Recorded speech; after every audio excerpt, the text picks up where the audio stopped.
So we're going to dive right into our painting and start, just as usual, with our no-tan.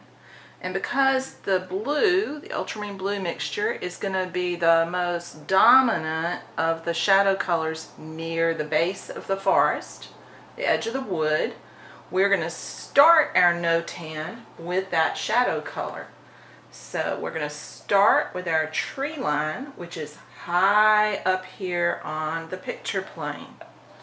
And remember, we want to block that in really lightly, very, very lightly, so that that color is very transparent, but comes through underneath the rest. So our no-tan color is going to move up at least halfway across, halfway up on that picture plane. Remember that the trees are receding back into space here. It's not a flat line across for the trees. So we need to indicate where that space is retreating to. And we need to build up the mass of the tree line right here to the point where the trees intersect with the top of the picture plane. And again, remember, keep that blue really thin. Look at how little is on there and how you can see some of the toned ground through the paint. Don't worry about covering it all up.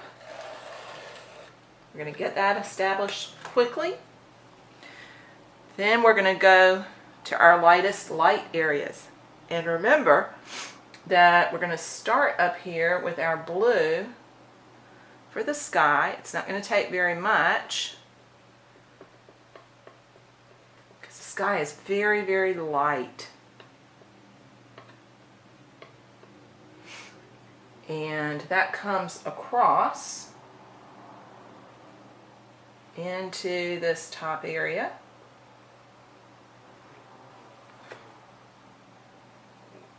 Keep it thin. Don't worry about it if it overlaps a little into our tree dark. Just make sure you're wiping the knife in between each stroke so that you're not pulling the other color into the sky. Then we're going to quickly go to our lighter blue and bring that on down.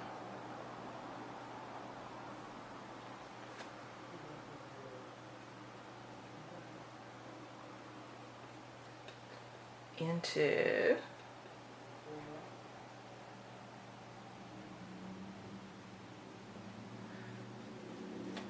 the landscape. And we can take our lightest blue down here at the bottom. And remember, at this point, it's become not so much a blue as a yellow-green. And I've picked up some of the other blue of the landscape and covered some of my phthalo, but remember, the second color will come off a little bit. And I just picked up the wrong one. If you ever do that, just scrape it back. And we'll get our warm one in there. So I caught the edge up here. Guess what? That just comes right off. So if you get some blue where it shouldn't be, scrape it back, because we're going to come back in there and finesse that area a little bit. So we can take some more of our ultramarine blue and white and pull it in there. We're going to keep it really thin because there are going to still be some trees that come in on top of this. And by having it thin, it's not going to overblend too much. And we can bring that on down and begin to blend our sky just a little bit more. You may feel like you're losing some of those lighter blues, but you're really not. You can also switch to a smaller knife, so that we're really beginning to blend that in a little bit.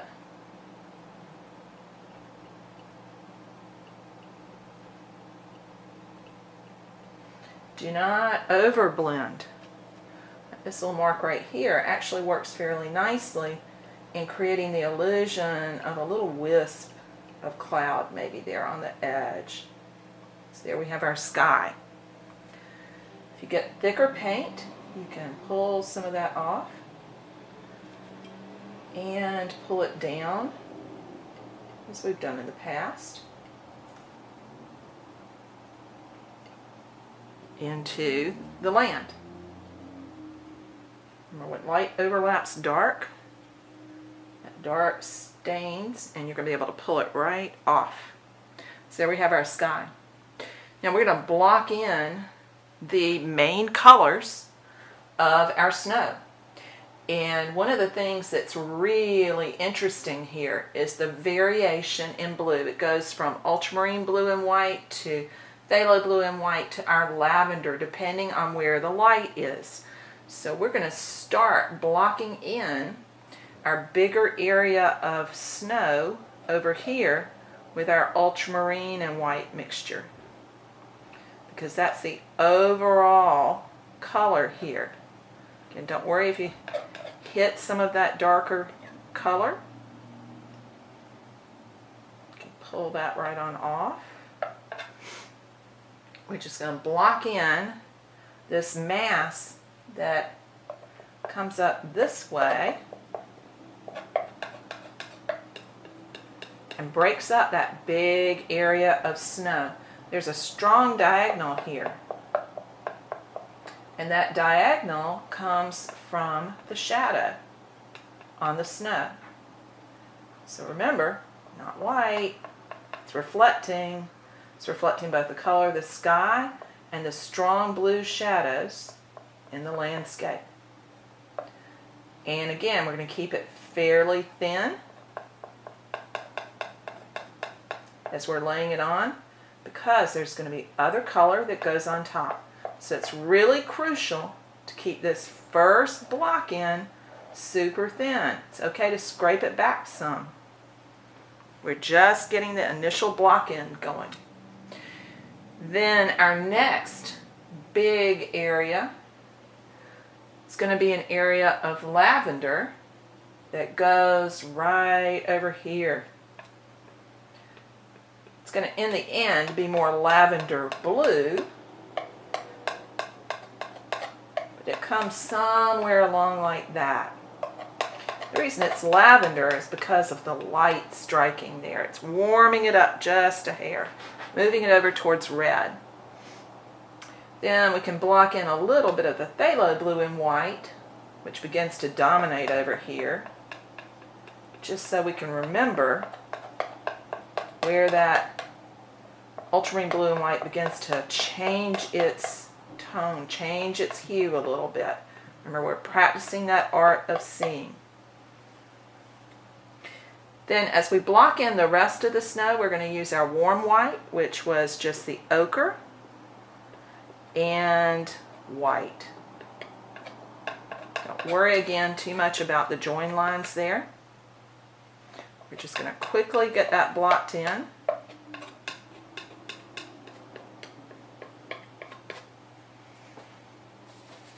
Hold it so it doesn't move around and you don't get that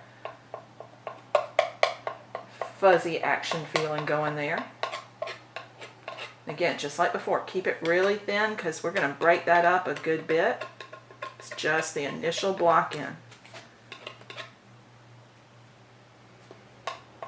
So I want you to think about the variations that you see in the snow as some of those 5 to 7 shapes.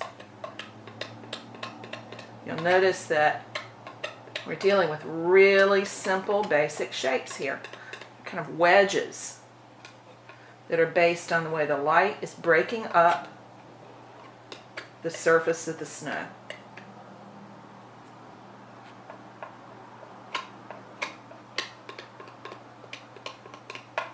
And getting that on really thin, and going back in here, getting our little thinner line of that light. And remember, this is not going to be full of hard edges in the end. So there'll be some transitions in here that are important as well. There's our initial block-in.